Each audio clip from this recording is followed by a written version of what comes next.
Magandang tanghali po. Ako po si Melo Aganon from OPCCB. I don't have a presentation po, pero let me just highlight yung under Section 76 po of RA 7160. Every local government unit shall design and implement its own organizational structure and staffing pattern, taking into consideration its service requirements and financial capability subject to the minimum standards and guidelines prescribed by the CSC. So it will be the CSC po who will be prescribing the guidelines. Ngayon po, ang creation of new positions and offices in LGUs are allowed subject to the following conditions. Number one, it is all mandatory positions listed under RA 7160 have been created and provided for. The creation of positions outside of the mandatory and optional positions mentioned under RA 7160 may also be allowed if they have been identified as priority needs by the local chief executive, the Sanggunian, or the local development council. The second condition is that the salary standardization law has been fully implemented. The general limitation on PS expenditures are not exceeded. This is medyo issue po, magiging issue to kasi po for FY22, it shall be based on the income realized in 2020. And then the classification of the position should be considered consistent with the standards and implementing rules and regulations of RA number 6758. Nag-uumpisa na po ang OPCCB, ang DBM. This has something to do with the Index of Occupational Services of LGUs because we realize that yung present IOS po ng LGUs may be kailangan po ng ibang positions because of the devolution of functions. So we are in the process of updating the IOS. And then the creation of new positions is subject to the conditions prescribed under CSC MC number 19, katulad po ng na-mention po kanina. And then the classification of the heads of new offices shall be dependent on the level of the org structure of the new offices. So if the new office is considered a department, the head shall be classified as a department head. If lower than a department, but higher than a division, the head shall be classified as an assistant department head. And also, if meron po talagang kailangan ng new positions not found in the ilalabas po naming index, pwede naman po mag-request subject sa DBM for approval po. Maraming pong salamat.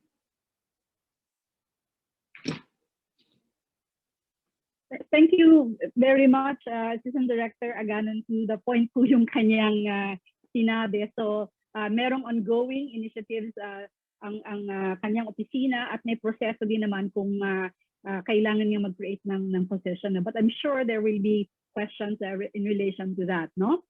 Na-flag na po niya na ang sunod na magbabahagi is also in position to respond to the questions, no, that we have lined up for this afternoon. Siya po ay Assistant Commissioner at bago po siya naging Assistant Commissioner, dati siyang Regional Director sa CSC Region 6 at Director of the Human Resource Policies and Standards Office of the CSC Central Office. Pakinggan na po natin si Assistant Commissioner Rodolfo B. Encajonado sa kanya pong pagbabahagi. Sir?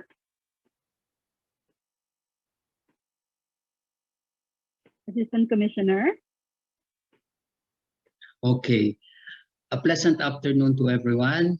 Well, the CSC is glad that we are part of this conversation. And as mentioned by Director Aganon of DBM, our source document is of course the Local Government Code, more particularly Section 76, wherein it provides that every local government unit shall design and implement its own organizational structure and staffing pattern, subject, of course, to the service requirement and financial capacity, as well as the minimum standards and guidelines prescribed by the Civil Service Commission. As mentioned by Director Agano, the Civil Service Commission has issued CSC MC 19 series of 1992, and that was 29 years ago. Of course, for the implementation of the local government code. And of course, this issuance is still applicable, except for some offices or positions na create ng law which was subsequently passed by Congress. So kagaya ng local disaster risk management, yung sa tourism officer, at yung establishment of the agriculture and biosystems engineering groups of the local governments and LGU. And I'm sure that with the food revolution, marami pang mga positions na bibigay sa local government units. And considering the fact na wala naman tayong nakita pang transition plan na kung ano dapat ibigay, well, of course, our guidance is, of course, CSC-MC 19. But of course, we have also to implement some other issuances of the Commission, like the omnibus guidelines, on the human resource actions and policies.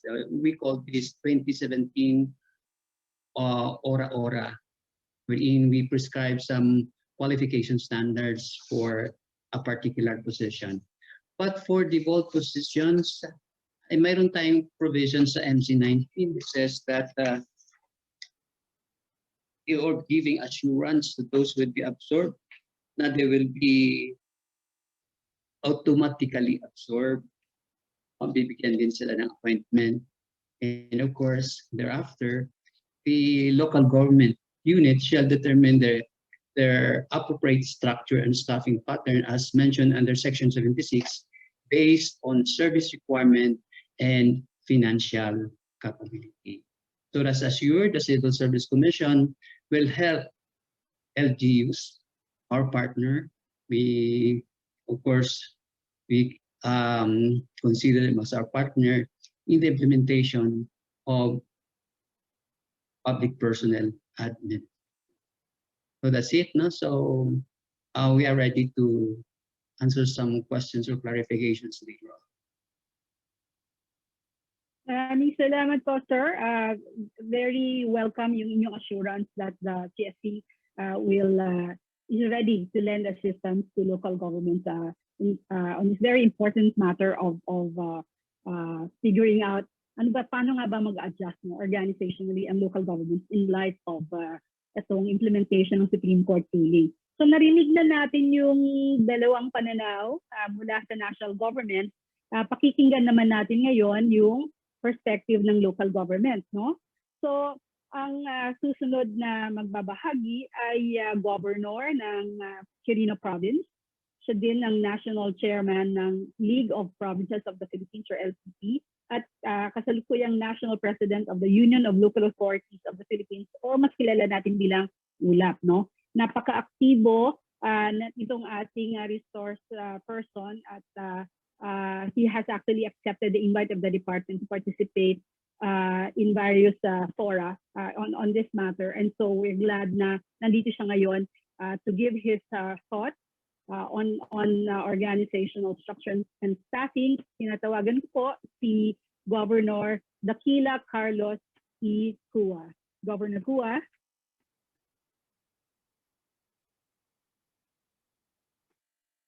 Governor Dax.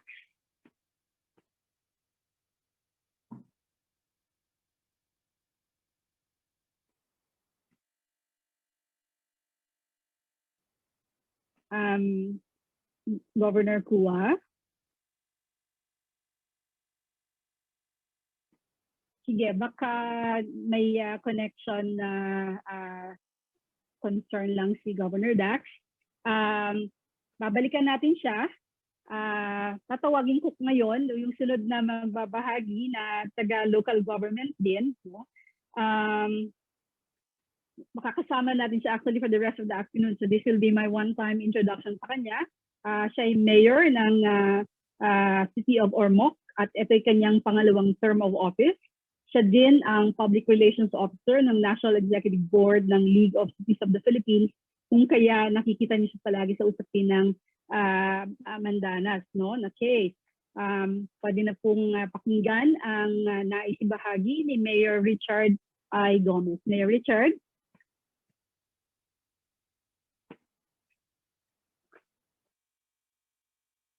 Mayor. Yes, magandang hapon po sa lahat. Sa mga kasama po natin dito at sa lahat po ng nakikinig regarding dito sa Mandanas case natin. What we'd like to say is that it is nice to hear and to know that the budget will increase because of the Supreme Court ruling. But we must also remember that the increase the LGUs will receive is only about 27%. And with the amount of programs from devolved functions thrown at the LGUs, does not commensurate to the increase in revenue. For example po, sa mga probinsya lang, sa mga malayong lugar, one of the main problems that are still being tackled right now are, number one, building of roads. Tapos madidevolve pa ho sa amin lahat yung school buildings, paggawa ng landfill, pagbili ng mga patrol vehicles para sa mga police, pati na ho yung paggawa ng manufacture ng clean water.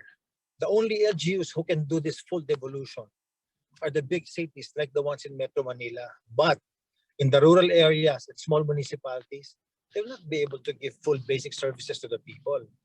As it is right now, the LGUs are having a difficult time making their budgets meet the needs of their area. Madadagdagan pa ng full devolution.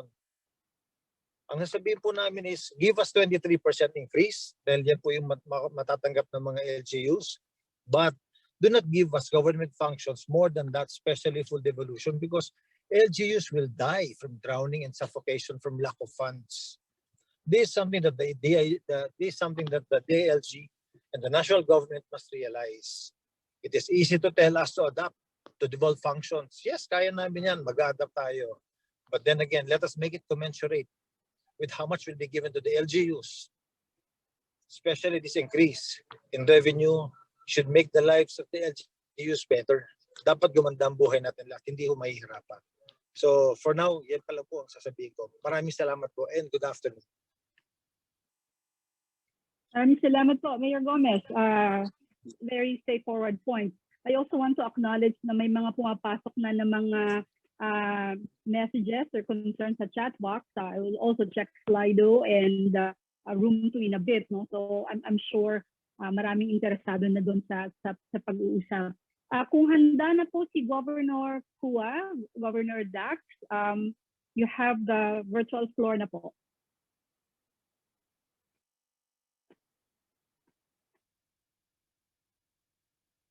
Wala pa yata si Governor Dax. No? So what we will do now, we have a bit of time, no, for the Q&A or conversation. Pick up ko lang, nasa ating chat box, 2 points. No?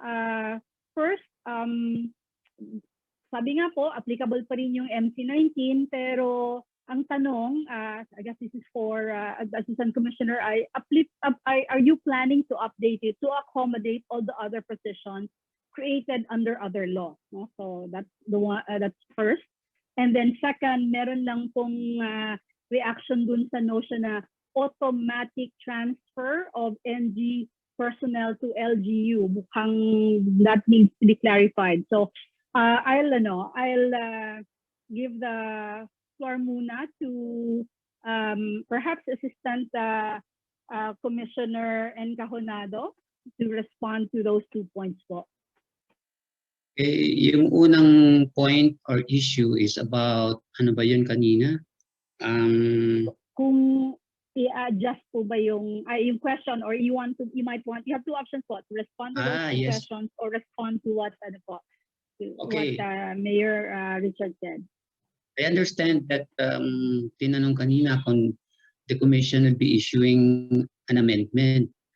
At the moment, there is no plan because wala pa naman tayong concrete na full devolution kung ano ba yan. But anyway, as I mentioned a while ago, there are some positions na hindi nakasali dun sa original, particularly sa RA 7160, but because of the passage of subsequent laws, then that will be automatically included in the structure and staffing if ever na marunong i-devolve sa local government. Then as regards yung kaninang automatic absorption, I would like to read the provision of section 22 of MC19. Hanggang ngayon ito applicable pa rin. The positions absorbed by the local government units from the national government agencies shall be automatically created upon transfer of their corresponding budgetary allocation. Devolved permanent personnel shall be automatically reappointed by the local chief executive concerned immediately upon their transfer. So that's what I mean when there is automatic absorption of those who will be devolved. Okay. So thank you po, Sir Encahonado, for clarifying that. May follow-up question lang po si Miss Sandy. Anong circular po nga ulit to? MC19 po yata ito, C19 no? series of 1992. Okay. MC19 series of 1990 po. Yes po? The act, Governor Kua is not around, but I'm also representing the League of Provinces. Yes, Miss Sandy. Although nandito rin po sana si Governor Velasco, but since you asked, we'll give you a few minutes po. And then we'll have to manage time. Go ahead, ma'am. Clarify lang namin, Assistant Commissioner, kasi po yung issuance na yan, 1991 pa yan. That refers to the functions devolved initially. But nowhere in the Supreme Court decision does it state that additional responsibilities or additional personnel will be devolved. It is merely a fiscal devolution. It is merely a clarification of what the tax base should comprise of and how much we should receive. There was no order from the court to add to the devolved functions, and this was clarified by Secretary Wendell Abisado himself during our LPP meeting. So we should not mince words kasi pag sinabing it's not mandatory, that issuance should not apply as of this date. Kasi tama po si Mayor Richard, matatabunan. And Governor Chis Escudero informed me that he was privy to the information that the national government is expected to download functions and projects, programs amounting to 400 billion.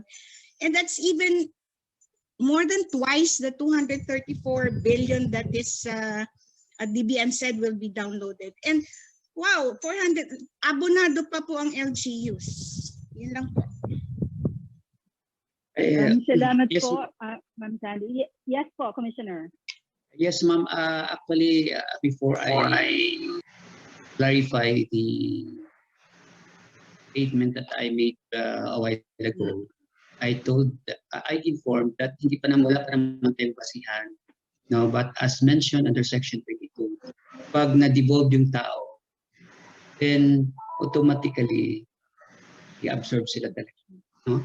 Okay, so pero let us wait for the final policy or the policy executive order or issued by the President of the Philippines. But of course, I hear a copy of the draft, no? The draft, the executive order, wherein people who will be affected by the full devolution have the option.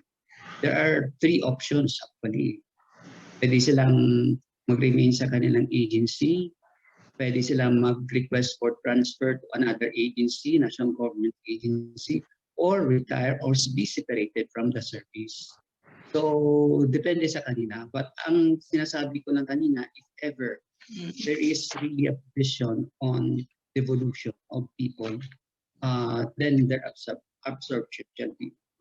Anyway, I understand that talaga namang kailangan ang budget kasi you could not operate without the full financial backing also. That's it. Commissioner, salamat. Is here also.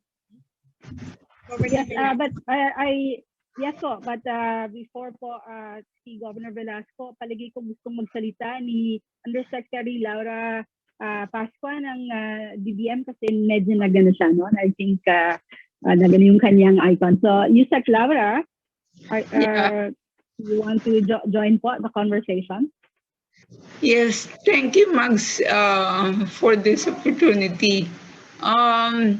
Well, ASCOM and Kaunado was really part of the team that drafted the EO. We consulted him, and there is no, well, under the EO that has been submitted to the President, there is no intention to devolve any of the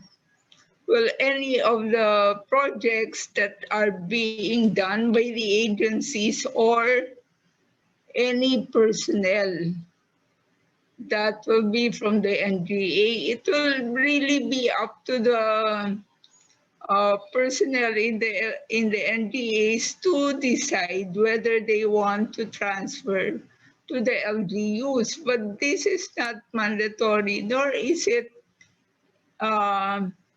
forced. What we are doing with the civil service is that we are asking the agencies to make a list of this personnel that are interested to transfer to LGUs, and we will give the LGUs a list of those personnel for them to decide on who to take in. It will be I think it will be a good opportunity for the LGUs to take in some of these personnel who have experience and who have the training to already undertake the devolved function. So I hope that. Thank you po, Yusek. Thank you, Yusek. No, that's a good clarification. So, sabi po ni Yusek, wala pong intention na mag-devolve ng programs or projects or personnel, no? Nasa LGU po yan, may mga listahan lang na ihahanda, no? Kasi kung itong mga listahan ng mga tao na may kakayahang magpatupad ng mga serbisyo na fully devolved na ngayon sa local government, no? So, nabanggit po kanina na nakasama natin, nandito na ngayon si Governor Velasco ng LPP. Governor, pwede po ba namin kayong mahinga ng inyong perspective? 5 minuto po or less. Governor? Okay. Good afternoon. Do you hear me? Hello? Yes po, loud and clear, Governor. Loud and clear. Sometimes we have a problem with our connectivity. That's why I'm asking. Good afternoon to one and all. I am not aware really of there's an event like this this afternoon. Anyway, first things first, we are not trying to find out how we can effectuate the possible changes in the organizational structure and staffing at the LGU level. Is that correct? Hello? Hello? Yes Hello? po, yes po, Governor. Sorry. Yes. First question on the screen is, how can LGUs adjust their organizational structure and staffing to adapt to full devolution?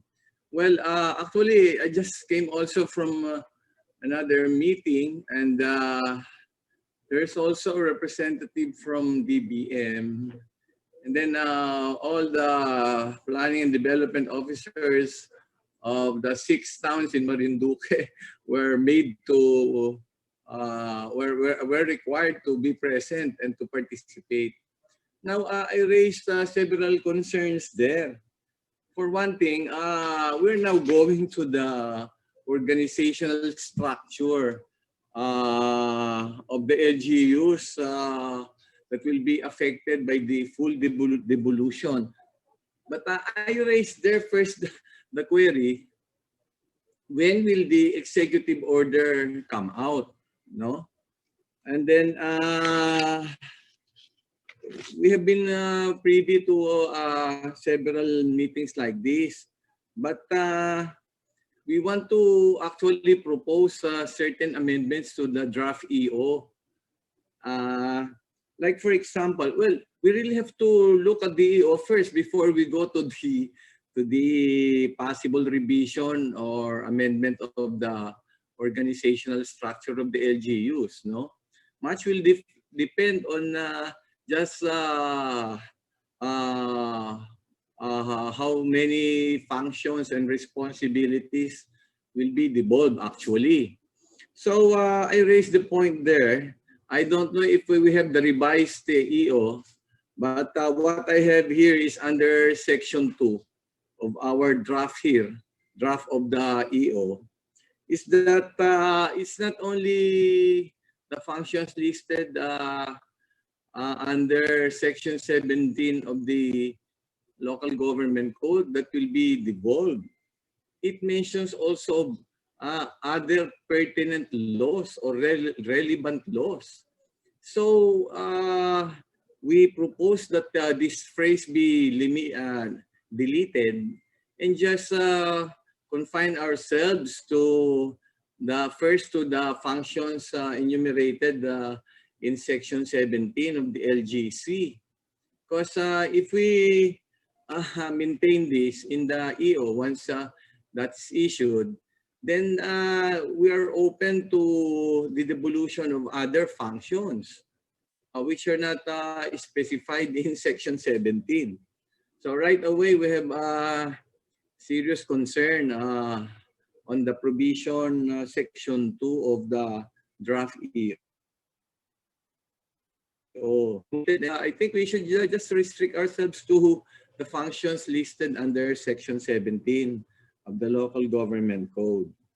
Okay, and then there's also mention under section 2 of shared functions. We also want to know what are these shared functions and responsibilities, because that will have a big effect on the devolution and the organizational structure or the staff or plantilla positions in the local government units. So we have to know what are these shared responsibilities. The scope of the devolution has been really amplified. It has been broadened, no, by section 2. Likewise, I pointed out that under section 4 of our draft, I don't know if there's a revised draft already, the national agencies are tasked to take the initial step in the devolution. But the national agency should be the ones to prepare their respective devolution transition plans. Okay? So we cannot just go on discussing the effect of the devolution to the organizational structure and staffing in the local government units if we don't really know what functions really will be devolved to them. Okay? So that's a very Governor important. Velasco. Yes. Yes po, Yes. apologies po. I've been reminded na we're trying to keep po each input short. So 5 minutes lang po. But what we will do, what we can do, minutes. Governor, is in the next round. Po, 5 minutes. So in the next round po, pwede pa natin ituloy yan, no? So we heard the Governor talk about the draft EO. By the way, just to acknowledge po, si Miss Sandy nagsabi din na nag-request sila ng latest, most recent draft of the EO from DBM and DILG. Wala pa daw silang natatanggap at wala pong annex, no? Doon po sa mga nagtanong, no, sa kabilang room, no, na ngayon ang balita ko ay 1,000 na ang mga nakikinig. May mga questions din po related to the EO, no? May mga nagtanong kailan ba lalabas yan at mayroon ding mga nagtanong kung meron na bang IRR, no? So obviously wala pa, hinihintay pa natin, no? Yun siguro yung general sagot natin dun sa mga nag-raise ng questions in relation to the EO itself. I also just want to acknowledge po, because medyo we have to wrap up this round. No? As I mentioned, each round only has 30 minutes, and now we need to go to the next topic. So, dun po sa slide, karamihan po ng mga nagtanong or nag-comment ay to ask copies of the presentations. Opo, gaya ng nakalagay kanina simula, you will get copies of the presentation. I'm not sure about the recording, but definitely the presentation po, no? Okay. Do you continue or Tatanungin what? ko, Governor, Can I pwede po finish? ba we will sige po, let's just wrap up and Then then you ask the we will go opinion, to the next topic. Yes Hindi, po, yes po. Go ahead, Governor. No, with respect to this is premature. Adjusting or adapting an organizational structure and staffing with respect to devolution. Because we cannot do this on the part of the LGUs unless and until you give us all the functions that will be devolved to us. We should be made aware of it before we can start adjusting our organizational structure. And of course, we cannot do that also unless the national agencies are ready with their devolution transition plan. So that's the position here. This is too premature. Okay, thank you. Okay po. Salamat po, Governor Velasco. Pasensya na po. I'm really just trying to manage time. But Governor, your concern about ano ba yung dapat i-devolve, yan din po yung isa sa mga tanong ng ating mga nakikinig sa kabilang room po. So thank you for amplifying that question. No? I just want to ask po if I'm being prompted kung would Yusek Laura Pasqua of DBM want to join in dito sa usapin ng ano ba talaga yung i-devolve, no? Para daw maging batayan din yon sa i-adjust ng mga local governments, no? Yusek Pasqua? Yeah, thank you, Max. And thank you for the query of Governor Velasco. Under the EO, we are not devolving any additional function that has not been devolved through a law, through an existing law.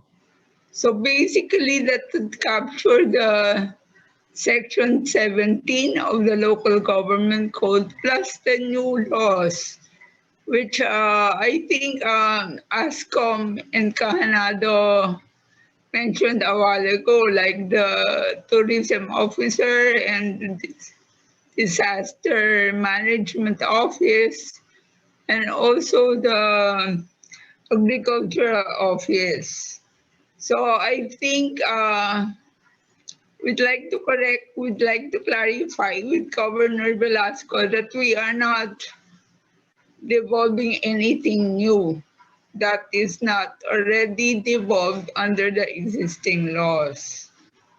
So that's one. The other question he was asking was actually on the shared functions.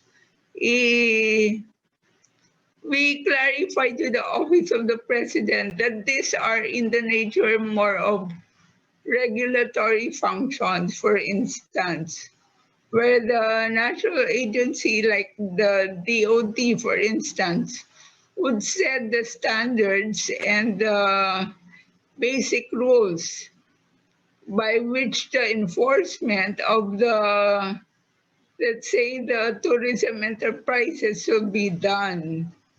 Then Governor Velasco is right, because it will be, and this is already being done by the different NGAs to clarify the roles and the functions that they want the provinces or the municipalities to do in relation to this shared function of regulating the tourism enterprises. So it's in that nature that we, under the shared functions also, we raise the point that there could be projects that could be, that whose costs can be shared between the national and the local. These are the more complex projects that will need both participation of the NGA and the LGU. So that is how we answered the notion of shared functions in the EO. Then there is the section 4, I think, that the governor mentioned about actually the LGUs are not being asked to initially make their plans. Both, well, we started talking with the different NGAs already and briefing them about the transition plan that we are asking them to make. So we've already talked to about 10 agencies, and these agencies are doing the what we call an annex that will unbundle or segregate or divide the functions that are devolved into what will be done by the NG, what will be done at the provincial level, what can be done at the other levels. So there is an Annex A that the agencies are preparing also, and the strategy and the capacity building strategy they are envisioning to do to be able to have the LGU scope with the devolved activities. So, sana na that answers some of the questions you raised. Thank you. Salamat po, Yusek. Nagtataas po ng kamay si Yusek Iringan, Yusek Marlo.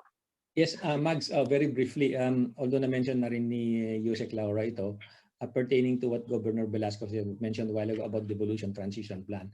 And he is right now, because this early, LUs cannot really come up with their devolution transition plan. So for the information of everyone, provided in the executive orders that after the signing of the EO, national government agencies need to come up with their devolution transition plan within 120 days. And that, I believe, no, it is only after that timeline can our LUs realistically come up with their own devolution transition plan, taking into consideration the provisions of devolution transition plan of national government agencies. Also, Governor, sir, I believe this session, particularly this adapting organizational structure and staffing session, is only to make sure that when 2022 comes, the Supreme Court ruling will be affected, and LGUs see the necessity of revisiting their organizational structure and staffing patterns.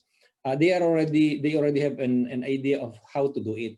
So it's not automatic, it's not mandatory that all LGUs should revisit and revise their organization and staffing pattern. Maraming salamat. Salamat po, Yusek Iringan. Alam ko marami pang nais pag-usapan sa usaping ito. Meron bang gustong... Can I say, yes po, is that you? Yeah. Go. Right. Yes po, go. Well, Okay, go. yeah, I just want to be clarified again, and Yusek Laura said, so I want to make the point clear that we just want the devolution to be confined strictly to the functions covered by Section 17 of the Local Government Code. We are really opposing the application or the devolution of other functions. No, let us limit first the devolution to Section 17 because there are just too many functions that will be devolved there.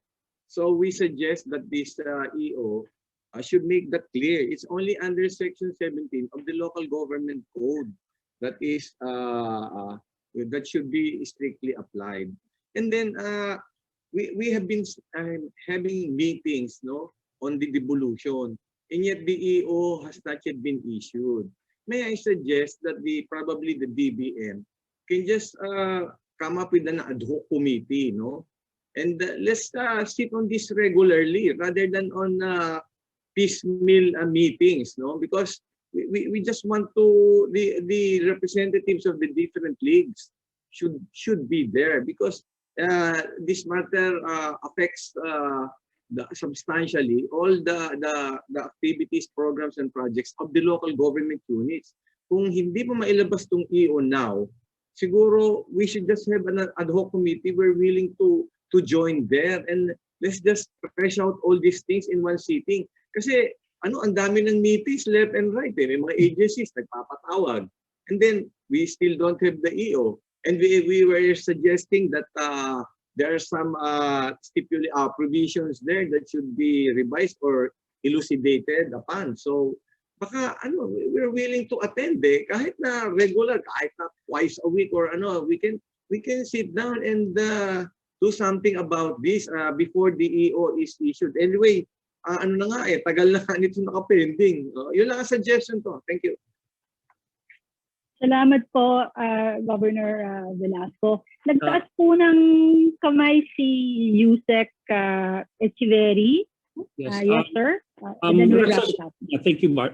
Rest assured, Governor, since I'm also in charge of the external affairs, that means dealing with the leagues, including ULAP. With the indulgence of Yusek Marlon as one of the chairs of the committee, I would propose that ULAP and perhaps Sandy, being the executive director of LPP, can be part of this ad hoc committee that you yourself has suggested. We will do that as soon as possible, Governor. Thank you. Thank you po, Yusek. And I think that's a good way to wrap up Roundtable 1. Gaya nga po ng sinabi natin, kapos talaga yung 30 minutes. Actually, sumobra tayo ng kaunti. Pero it's in the nature of dialogue na minsan hindi natatapos lahat in one sitting. So we hope that there will be other more pointed conversations about those things na ni-raise na. Kasi ngayon medyo pointed na yung mga messages. For example, Governor Velasco saying dapat ang scope lang ay yung nakalagay sa Section 17 at hindi nakasama yung iba pang mga batas na ibang mga positions covered by the other laws. So maybe there can be future dialogue on that one. And Governor Velasco also recommended a way of moving forward on this. For those of you who have just joined us, this is at the end of round 1. Ito yung adapting local government structures and staffing patterns. Nagpapasalamat tayo uli kay Assistant Director Maria Lourdes Aganon ng DBM, kay Assistant Commissioner Rodolfo Encajonado ng CSC. Thank you po kay Mayor Richard Gomez. At maraming salamat lalo na po kay Governor Velasco kasi si Governor, noon lang niya nakita yung questions but he rapidly organized his thoughts and shared his perspectives on those questions. Governor, meron pa pong next session at baka pwedeng mas magtuloy-tuloy pa doon ibang mga punto na hindi niyo po nasabi kanina. So, may I now introduce the next session. Nabanggit na po